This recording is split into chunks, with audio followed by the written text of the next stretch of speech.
வானில் பெரியதோர் அடையாளம் தோன்றியது. பெண் ஒருவர் காணப்பட்டார். அவர் கதிரவனை ஆடையாக அணிந்திருந்தார்.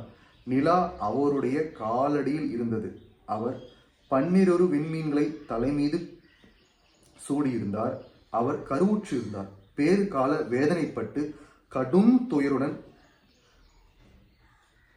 கதறினார்.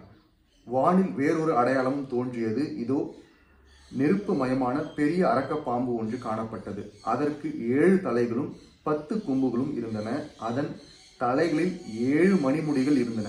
அது தன் வாளால் விண்மீன்களின் முற்றில் ஒரு பகுதியை நிலத்தின் மீது இழுத்து போட்டது. பேறுகால வேதனையில் இருந்த அப்பெண் பிள்ளை பெற்றவுடன் அதை விழுங்கி விடுமாறு அரக்க பாம்பு அவர் முன் நின்று கொண்டிருந்தது.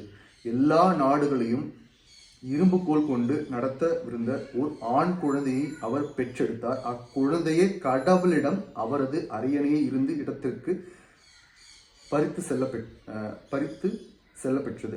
அப்பெண் பாலை நிலத்திற்கு ஓடி போனார். அங்கு 1260 நாள் அவரை பேணுமாறு கடவுள் அவருக்கென ஒரு இடத்தை ஏற்பாடு செய்திருந்தார். பின்னர் விண்ணகத்தில் போர் மூண்டது.